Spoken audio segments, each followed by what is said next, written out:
Thanks for watching. The Weeknight starts now.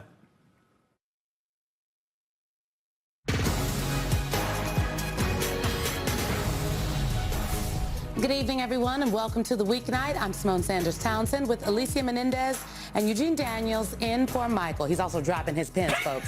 Tonight, a sitting senator is now calling for Donald Trump's impeachment, and a former Capitol Hill police officer is suing to block the president's $1.8 billion fund that could give payouts to January 6th insurrectionists. Harry Dunn joins us at the table in a moment. Then survivors of Jeffrey Epstein's abuse accuse Trump's acting attorney general of lying about them under oath. We'll bring you exclusive MSNOW reporting about the next witness in the House Oversight Committee's Epstein investigation. Also had another bizarre rant from the president at a military academy's commencement. Congresswoman Sidney Kamlager-Dove is with us to discuss Trump's increasingly erratic behavior. We begin with that breaking news, the growing backlash to what Democrats are calling a slush fund for Donald Trump's allies. Massachusetts Senator Ed Markey is now calling for the president's impeachment over the backroom deal involving Trump's tax returns and your tax dollars. Markey posted a short time ago, quote, Trump's weaponization fund and ban on future IRS audits is his latest impeachable offense. Here's what Trump said about that questionable deal just this afternoon.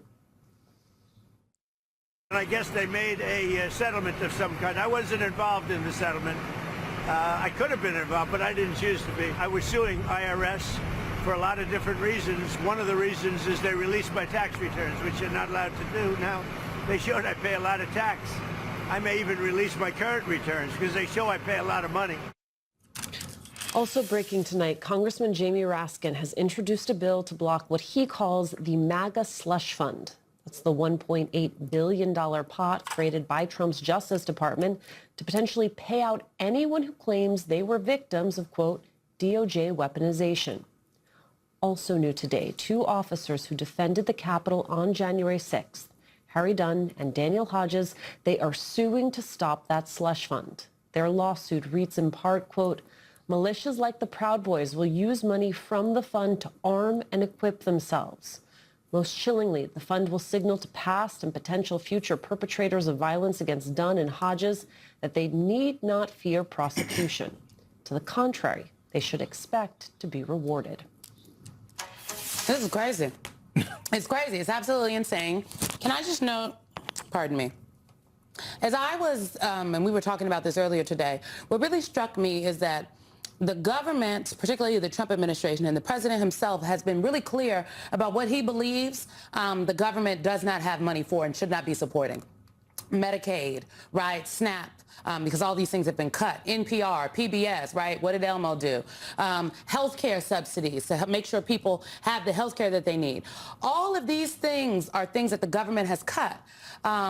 Yet we seem to have $1.776 billion for the people who attacked the officers on January 6th, but the officers who defended the Capitol, who defended the peaceful transition of power, who defended the certification process, they have not received any federal subsidies. I don't know, Eugene, it don't make sense to me. It doesn't, and on top of that, what probably doesn't make sense to the American people, gas is too high, the energy bills are too high, their rent is too high, their mortgages are too high if they actually can afford to buy a house, right? And they are watching what the administration is focused on. And this is, for me as a political reporter, is one of the most fascinating aspects of this, is Donald Trump came in with a lot of voters who had never voted for Republicans before and had an opportunity to actually bring them into the fold, and instead he's focusing on things like this. So when they are looking at all the money leaving their pockets and wondering what is the government doing to fix it, they see things like the $1.776 billion for people like the January 6ers, and then they wonder who's doing anything for me, and the answer seems to be not Donald Trump. Who better to have this conversation with than former Capitol Hill police officer Harry Dunn, who filed that lawsuit to stop that controversial Trump fund. He is now running for Congress in Maryland as a Democrat. Also with us, MSNOW senior legal reporter Lisa Rubin. What made you say, immediately, I need to file this lawsuit? Well, a lot of people are surprised that this is happening. I really wasn't surprised. It's just a continuation of Donald Trump's assault that he started on January 6th. It's a continuation of that assault on the rule of law and on democracy. Also, if people were paying attention, this was a campaign promise that Donald Trump ran on. This isn't, he telegraphed this. This is coming. So for him to say he wasn't involved in the negotiations, it's kind of rich for him to say that, excuse me. But it's clear. One, we believe this is illegal. We believe that it also brings up some constitutional issues with the 14th Amendment being involved. But also just morally on the surface, this is wrong. This is taxpayer money. This money is coming from taxpayers. This isn't Donald Trump's personal wealth or even a GoFundMe account or, donations that people could set up, which they're allowed to do, sure. This is taxpayer money. And the entire world saw what happened on January 6th. They don't need us sitting around this table to discuss and say what happened. You could just turn on the TV and watch what happened. And I guarantee majority of Americans are not in favor of rewarding the people that caused the damage that day. Mr. Rubin, Officer Dunn just said he and his team believe that it's illegal, this fund, that it's unconstitutional. You are the lawyer amongst us. Talk a little bit about the legal aspects of this, because a lot of the American people have a lot of questions about how it came about and where we go from here. Eugene, we don't have enough time for me to describe to you all of the ways in which this settlement fund is likely illegal. But one of the things I will say is, let's go back to one of the things that President Trump said about his involvement in this. I think somebody should ask the president whether Alejandro Brito and a gentleman named Daniel Epstein speak for him. They're counsel for the president, and they signed this settlement agreement as counsel to the plaintiffs here. That includes Trump and his two sons and their various companies. And so it's interesting to me to hear him say he had nothing to do with this. Did the lawyers who represent him sign this on his behalf without consulting him? That in and of itself would make it unlawful. But the other thing that's really problematic here is the fact that there is no adversity, right? This is a judge who said, I'm concerned about the fact that this isn't even a case over which I have jurisdiction. She asked for briefing from some expert lawyers around the country who said to her, indeed, there are legitimate concerns about whether you as a court have jurisdiction. And what did the administration do? They took steps to immediately withdraw and dismiss the lawsuit to deprive her of jurisdiction over this settlement fund. When the acting attorney general says that this settlement fund resembles one that was established by the Obama administration and a case designed to compensate Native American farmers for nearly 2 decades of discrimination, that could not be further from the truth, in part because a judge had oversight over that case, and all of the contours of the settlement fund were set up from the outset, including how much money people could recover, for what reasons they could recover it, and how they would justify and prove that they were entitled to be claimants. None of that has been done here, and instead, what this proposes is that the United States Treasury is going to transfer $1.8 billion to what looks to be a private account that then will be overseen by 5 appointees or designees of the Attorney General who can be removed at will by the president. This stinks to high heaven, to put it legally, Eugene. That is, in fact, a legal term, I believe. Officer Dunn, it's very clear they want us to forget about what happened on January 6th or reimagine it to their liking.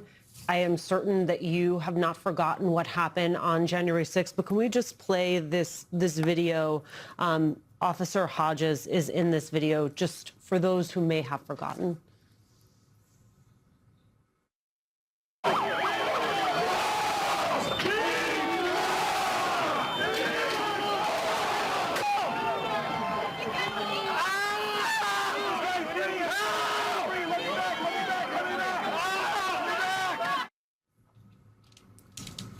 In your estimation, sir, how much of what they are doing is about rewriting what happened on January 6th, and how much of it is setting up a predicate and a permission structure for future elections? I'm glad that you said that. It's both of those things. It's absolutely both of those things. Just as recently as January 6th of this year, the White House website put out a statement, or a website, if you will, blaming the Capitol Police for blaming us for what happened that day. They're trying to rewrite history. They've been doing it since Donald Trump took office, or even before then. They've tried to do it over and over and over again. And unfortunately, that's where we continue to have to be pulled into this and stand into it. It also, like you said, it gives them a permission structure. Listen, when Donald Trump granted the pardons to the officers, that forgave them. They were forgiven. You committed violence in my name. You defended me. You defended my honor. You are forgiven, wipe the slate clean. Now, with this slush fund, this also it rewards them for doing violence in Donald Trump's name, and also with that reward becomes an incentive to do it over and over again, because they're sitting here saying, oh, not only are we forgiven, but we're going to be rewarded for this violent behavior. And I think that's a slap in the face to all of the American people. I do think it is important to put this on the table. The point I made in the chat that we had at the top about the fact that officers like Harry have not been federally compensated. Jamie Raskin has put forth a Law Enforcement Heroes Compensation Fund Act, and he introduced this on May 13th. Here's the thing. And I think, and Lisa, you can correct me if I'm wrong, but I think we need to talk about this very specifically. There has been no piece of legislation that created this pot of money that the president and his attorney general are talking about. There is no executive order that is legal that could create, like, the pot of money is coming from the taxpayers. The taxpayers, our money, the appropriations happens through Congress. And so when Officer Dunn says this is illegal, I just, where are they getting the money from? So I think everybody is complicit here, Lisa, because it's not just what Todd Blanche did in signing that memo. Who at Treasury is authorizing the disbursement of these funds? Is that someone that could have some legal liability if there's some real looking under the hood on this come 6, 7, 8, 9, 10 months from now? That's certainly possible. But one of the things, Simone, that I think is sort of underreported about this is that the source of money is something called the Justice Fund. And where the money comes from is when people settle litigation or are forced to pay monies into the federal government as a result of losing litigation with the government. This is that pot of money. It is a sum of money that has never been appropriated. And in fact, no department money is being used here. They're going to this Justice Fund. But that doesn't mean that Congress can't do what Congressman Raskin is trying to do. I don't want to interrupt you, but I just want to make sure I'm understanding, because you said settlements. This is a fund of settlement funds. This is not a lawsuit that was settled. It was a lawsuit that was dismissed. So is this legal for them to be going into this pot of money? There was no settlement. So I'm confused. Yeah, no, Simone, this is a pot of money that exists because of other settlements or judgments that have been obtained in the name of the United States. Obviously not the settlement of this case, which was done unofficially. But I think one of the things Congress can do is they control the purse. You are absolutely right. And not only was there not an appropriation here, but Congress can put its foot down and do what Congressman Raskin has proposed, which is to prohibit any outlay of money from this pot of money in the United States Treasury to be devoted for this purpose. The one other thing I want to note, because Harry is too classy to do so, is that he and dozens of other officers and people who were injured on January 6th, including members of Congress, have a series of lawsuits that have been percolating in federal courts for more than 5 years. And they have been stymied in litigating that case at every turn by one President Donald J. Trump, who insists that he should be civilly immune from that litigation. So on one hand, you've got a group of people who were injured, including visibly injured, as Alicia was just showing you in that tape, on January 6th, who have been waiting for more than 5 years to recover from defendants in their lawsuit. And at the same time, some of those very defendants will, in a series of weeks, be able to make claims from that anti-weaponization fund. That's perverse. Officer Dunn, I want to play for you what Jamie Raskin of Maryland said today at Capitol Hill about there not being retaliatory prosecutions, and get your reaction on the other side. Okay. Not a single J6er has had charges thrown out because of a false, malicious, or retaliatory prosecution. Not a single one has had their criminal conviction reversed on appeal because of a false, malicious, or retaliatory prosecution. False, malicious, and retaliatory prosecutions are how Donald Trump and his DOJ operate, not real law enforcement, not real prosecutors. Today, he also introduced the No Taxpayer-Funded Settlement Slush Funds Act of 2026. It does not exactly roll off the tongue, but it does, I think, what we are talking about, which is making sure that this doesn't happen. It's probably not going anywhere. Democrats are poised to probably take the House. You are running for Congress yourself. What do you want done on day one when it comes to an issue like this? Well, first of all, kudos to Jamie Raskin. I think he sets the bar of what Democrats should be doing, is fighting back, not just talking or sending strongly worded emails. I think he's doing a fantastic job.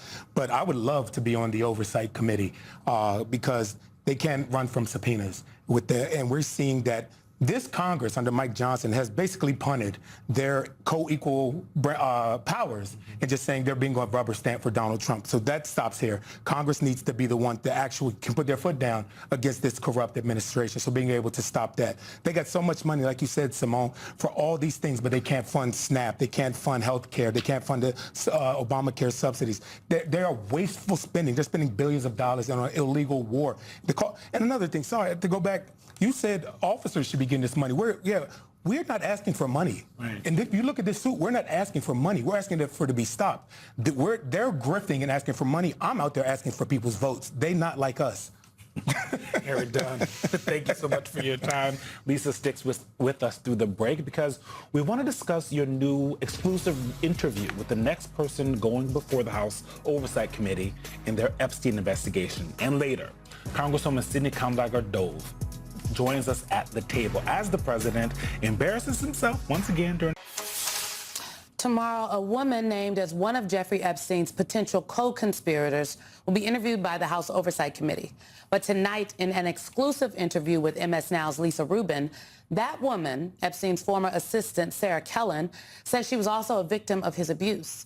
Quote, Kellen and her lawyers insist that to the extent that she was involved in Epstein's web, it was part and parcel of how Epstein sexually and psychologically abused her for more than a decade. Lisa Rubin is back with us. Lisa, what exactly have you learned from your specific conversations with Sarah Kellen? Well, I've spoken to Sarah Kellen several times, Simone, over the last few months, and I think the most important takeaway that I have is not only was she abused psychologically and sexually by Jeffrey Epstein for many years, but he and his affiliates abused her in a legal sense as well. They negotiated what we all know as the sweetheart deal, through which he served minimal jail time in Florida in 2007. But in that same deal, he named 4 women specifically as his potential co-conspirators and bought them immunity as well. That's always been seen as a benefit. But Sarah Kellen told me that she had no knowledge, much less consultation, in the involvement of that deal. She didn't learn that the deal even existed until roughly 2 years later when it was first reported on publicly. That's when she also learned that she had been branded as a potential co-conspirator. And she told me that that has really changed the course of her life for the last 20-something years. And it seems as though they're grappling with this question inside the Oversight Committee. They're absolutely grappling with how to treat people like Sarah Kellen, who may be both victims and involved in somebody else's abuse. And what I would say to that is what Danny Bensky told our Alex Witt last weekend, which is it's complicated and it necessitates that the committee grow to understand how sex trafficking works. Sex trafficking, Danny Bensky said, is like a pyramid scheme. And oftentimes somebody is so manipulated by their abuser, groomed by them, and almost trauma bonded with them that not only can they not escape the hold they have over their lives, but they do things just to survive. And in Sarah Kellen's case, I think we'll hear from her tomorrow exactly how dire her circumstances were. Lisa Rubin, just before we let you go, you wanted to clarify something from our last segment. I did. I wanted to say that the judgment fund from which the Department of Justice is going to draw money to pay into this anti-weaponization fund, it does involve something called a perpetual appropriation. Simone is always right, is the lesson we are learning. Indeed it is. All right. MSNOW's Lisa Rubin. Thank you. Yes, Lisa, thank you. Also tonight, several survivors of Jeffrey Epstein's abuse are accusing the acting Attorney General, Todd Blanche, of lying under oath during a Senate hearing yesterday. I spoke to the representatives of some of the Epstein survivors yesterday. They are extremely frustrated that you keep calling for people to come forward with more evidence, but you have not met with them to hear their stories. So simple question. If I connect you with these survivors, will you meet with them? Absolutely, and what you just said is false. I have met with them. I've met with many of the lawyers for the survivors of victims, as did Attorney General Bondi. Well, in a statement, 18 survivors of Epstein's abuse said, quote, Acting Attorney General Todd Blanche has not met with any of us. As survivors, we previously sought a meeting with former Attorney General Bondi and Department of Justice officials, but no meeting occurred. Joining us now is Jennifer Freeman. She is special counsel at Marsh Law Firm and attorney for several survivors of Epstein's abuse. At least one of them signed on to that letter. Jennifer, thank you for joining us this evening. This has been going on for years for many of these women. And what they have seen over and over again is Department of Justice after Department of Justice ignoring them. But now what they're seeing on top of that is a Department of Justice that essentially calls them liars, that is ignoring their case, doesn't seem to want to work on it in any real way, doesn't apologize for releasing identifiable information of them to everyone who can go on the internet. When they are talking to you about how this is impacting them and what they want to see next, what are they telling you? Well, thank you for having me. It's good to be with you again. Eugene, what they're talking about is institutional betrayal. I see this over and over. It started at least 30 years ago with Maria Farmer when she went to the FBI, reported Epstein and Maxwell's crimes against children, and the response by the government was to do absolutely nothing, leaving 30 years of trauma and abuse continuing. So we see this as it's more of the same. Here we are again, and we have a bunch of files that have to be produced. Okay, it's not that complicated. But what's really atrocious about this, one of the things, is that the files were both over-redacted to completely almost eliminate names of any men that were involved potentially with the survivors, and under-redacted, meaning those names were over and over repeated and done along with identifying information. We saw this dramatically at the survivor hearing last week when Rosa, one of the survivors, testified that her name and identifying information was left exposed 500 times. I'm not sure, Jennifer, if you got to hear about Lisa Rubin's interview with Sarah Kellen and sort of the conundrum that the House Oversight Committee finds themselves in. Lisa Rubin referenced what we've heard from fellow survivor Daniel Bensky. I want you to take a listen to that, and then you and I can talk about it on the other side.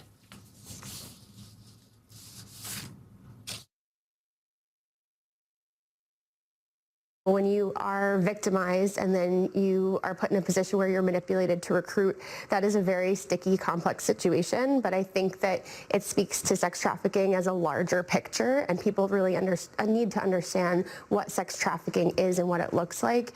It really is like a pyramid scheme where people were constantly feeling coerced to bring their friends.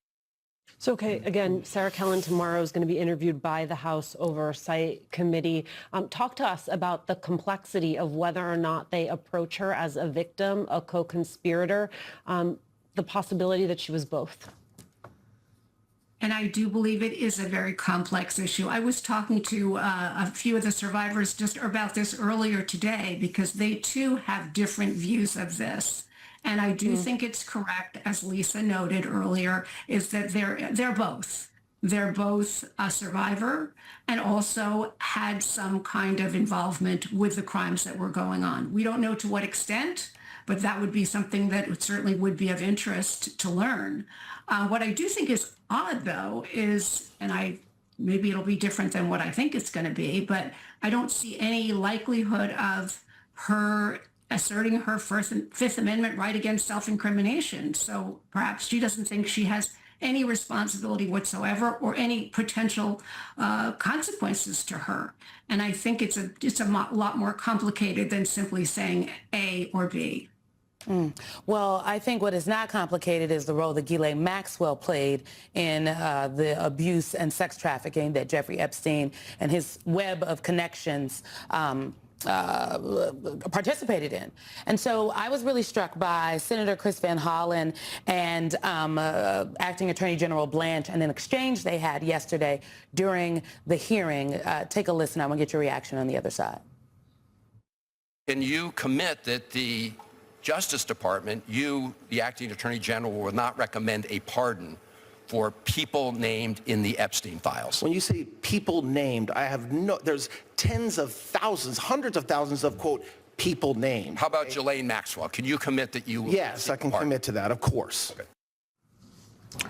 So here's the thing. Acting Attorney General Todd Blanche was the individual that when he was the Deputy Attorney General went down to interview Ghislaine Maxwell. We have since had the transcripts of that exchange. And after that interview, if you will. She was moved to a very cushy prison situation in Texas where apparently now she can play with puppies. I will know Jen Shaw of the Real Housewives of Salt Lake City and the Theranos lady are all in this particular facility.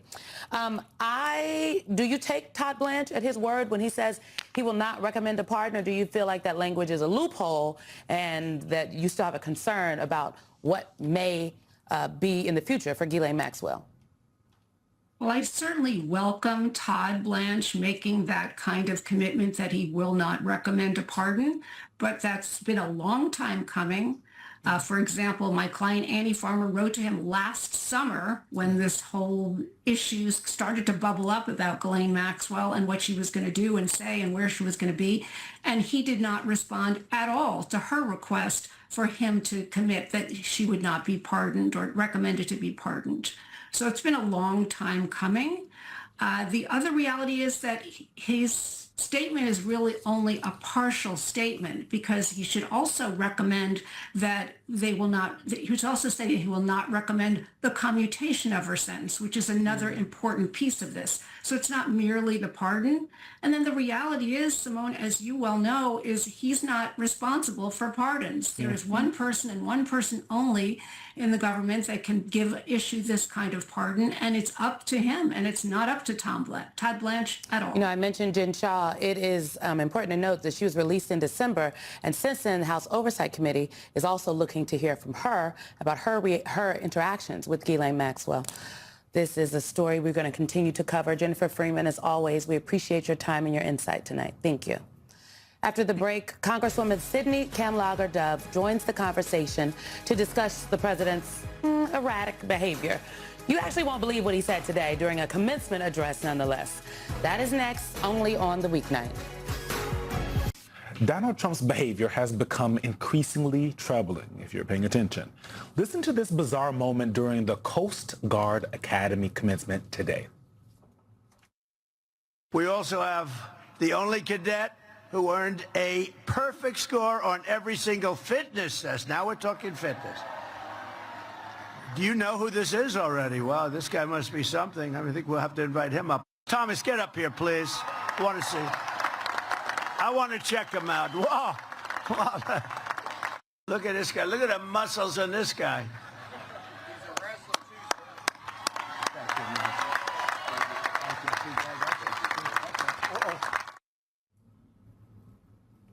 I don't know. Trump has also been posting strange AI slop on Truth Social, depicting himself apparently overseeing missile strikes in outer space, even walking side by side with an alien. In The Atlantic this week, our colleague Jonathan Lemire noted, quote, never known for his ability to self-censor, Trump seems to have completely abandoned any sort of filter, tossing out messages from one extreme to the other. Joining us now is Democratic Congresswoman Sydney Kamlager-Dove of California. She's a member of the House Judiciary Committee. Congresswoman, I have been with a Vice President of the United States when they went to give a commencement address to one of the branches of the military cadets who are graduating. I have watched a number of the speeches from presidents and vice presidents. I have never seen what we just played on the thing. It's like he took the last thing somebody told him before on stage, like, oh, you ain't met Thomas. He's like, Thomas, get on up here, Thomas. Y'all got to see Thomas. It's insane. And Jonathan Lemire, I think, is, he's a great journalist and he's being generous. He's lost his ability to self-censor. The president is highly erratic. This is what he was talking about today in a 45-minute gaggle where he went on and on and on about the ballroom. We have some renderings down of the finished product. It's all knit together. There will never be anything like this built. It's all knit together. The roof goes with the ground floor. The ground floor goes with the roof. This is Rome. They like the flat roof. The complexity of this, and again, it's all knit. It's all knit together. That was actually yesterday, Congresswoman. The roof goes with the ground floor goes with the roof. It's all knit. Yes, Donald Trump is mentally and physically unfit and unwell to be the president of the United States. I think the image of him in that destruction zone says it all. We're dealing with a crumbling economy. He's got a crumbling credibility within the White House, and he is a crumbling leader. This is a man who is erratic, is becoming more concerning. This behavior is escalating. He thinks he is Dr. Jesus. He is falling asleep in the meetings. He is posting pictures of him with aliens. He doesn't necessarily know who he's talking. He's standing next to his wife, doesn't know that she is there. I mean, all of these things. We're in the middle of a war, and we've got gas prices that are going up, and you want a president with some cognition. He is like the crazy uncle that you want to disinvite from Thanksgiving each and every time. Here's the thing I am struck by, Congresswoman, which is there's chaos in the words. There's chaos even in some of the policy, but the corruption is buttoned up real tight. This from the New York Times editorial board, the title, "There has never been an example of presidential corruption like this." The fund manages to combine three of Mr. Trump's most alarming behaviors. One, it is an obvious form of corruption coming from a president who has used his office to enrich himself, his family, and his allies. Two, the fund continues his pattern of using the Justice Department as an enforcer to punish his perceived opponents and protect his friends and allies.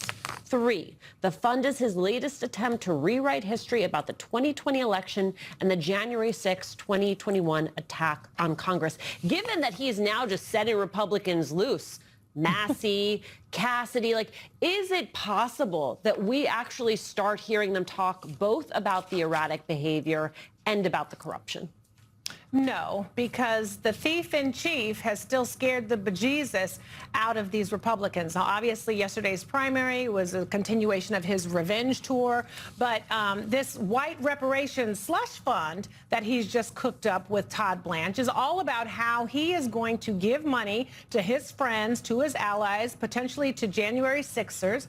It is a black box of a slush fund, no accountability. You don't know who's going to get it. You don't know how much. And check it out. It's going to close its doors December 2028. So if there are some Republicans that still have a little bit of a constitution or a spine, I wish that they would stand up and raise their hand, because we are looking for them. The whole country is looking for them. And they don't even need a pocket constitution or a spine. They need to have some kind of self, like they want to save themselves, right? Because this is about them losing their jobs in November. Donald Trump will have a job on that Wednesday, no matter what happens on Tuesday. And I think the thing that continues to be confusing to me is that we'll talk to these members of Congress, Republicans, behind closed doors. I'm sure you have some of these similar conversations, and they sound like they should be right here on MS Now with us, right? Like they see exactly what we're talking about. They have issues with the erratic behavior. They are concerned why he's focused on a ballroom and all this other stuff when they know that the American people are struggling. When you ask them to stand up, to say something, to do anything, do they just shrug you off? Do they say, I can't, I'm scared? Like, what is the reason? Well, many of them, they're just punks. They're scared. They're scared to say something because they don't want to be primaried. Now, look, I'm not a super fan of Massey, but he's a principled libertarian, and he said, you know, I care about my constituents. And here you have a president that cares more about his revenge tour than the American people. And real talk, he's not winning. I mean, in the elections that count, the R's versus D's, he's losing. He has most of the time. We've overperformed. He's cannibalizing the Republican Party, okay, and getting more sycophants. But real talk, those folks may or may not be there in 4 years. He won't be. I mean, he might be in Walter Reed, but he ain't going to be the president after 2028. There's so much there, Congresswoman. I am not going to take the bait. Don't. This point about he's cannibalizing the Republican Party, I have, in just watching this, it feels as though they are acting as though they are not going to be met with any consequences. And perhaps they feel that way at the ballot box, and I mean the larger Republican Party apparatus, because of the different things that the president has been doing as it relates to the elections. The executive order that he issued at the top of his term, the election deniers that have been embedded into the federal government, given made-up jobs in DHS to be over, quote-unquote, election security when election administration is settled in the states, seizing ballot boxes from an election that happened over 5 years ago, and asking folks to Republican state legislatures all across the country to draw what seems to be black Democrats out of their seats and carve up and dilute the political power of black voters. The CBC has responded to this. You all have put out a statement and called for a boycott, basically, along with NAACP, of Southern college sports over this voting rights rollback. There's a lot of conversation about this online that said you all are putting the onus on the athletes and like, oh, why should the onus be on the athletes? What else could the CBC be doing? Speak to the strategy here. So SEC generated over $1 billion last year. Over 40% of the NCAA athletes in basketball and in football are black athletes. So what we're saying is if you're seeing this gerrymandering happen in these southern states, you got 13 schools in the SEC. And if those 13 schools are going to remain silent, then they're going to turn into plantation schools. And we're not going to allow that. Black folks are not going on plantations again. So we, with the NAACP, are saying boycott these schools, athletes, boosters, alumni, folks that are in those states. Boycott in the streets, boycott through legislation and litigation, which is what we're doing. Boycott with your pocketbooks, because there's no reason how you should be generating $1 billion off of black bodies when you are stealing black votes. Oh, no. Do you believe do you believe the student athletes, the families? I played college football, and I played high school football in the South, and the people use it as a way to get out, right? And so do you guys believe that the student athletes and the families are actually in a place to be asked of that? I agree that the onus should not be put on the athletes and their families. And so, hey, northern states with your northern boosters and your alum, take these athletes, give them the scholarships. They want to come and play anywhere. So if you're a great school and you're looking for some athletes and you're going to let these young people vote and their family members vote for representation and dollars that are going to help them, take these athletes. I have more to say about this, but I wrote about it for MS Now, so y'all can hear about it tomorrow. I have a whole podcast episode. Congresswoman Sydney Kamlager-Dove, thank you so much for being with us after the break. The real takeaways from Tuesday's primaries. We've heard one narrative about Thomas Massie. There's so much more to discuss, including Democrats' massive turnout in Georgia. That is next when the Weeknight returns.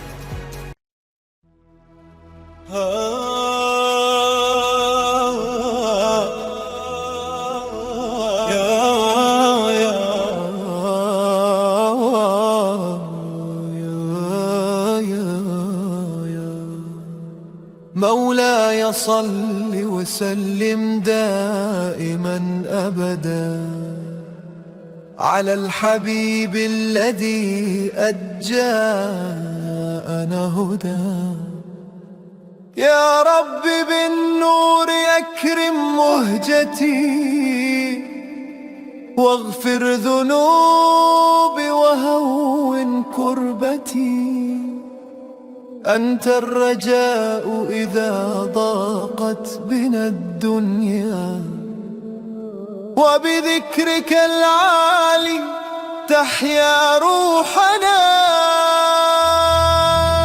الله الله يا مولانا أنت الرحيم وأنت هادينا الله يا رحمن بنورك اجعل قلوبنا إيمان صلوا على طه الرسول محمد خير البرية والنور المؤيد من بالصلاة عليه نال راحة والقلب من أنواره يتجدد يا ربنا اجعلنا على درب الهدى واختم بالخيرات أعمارنا مدى مولاي صل وسلم دائما أبدا على الحبيب المصطفى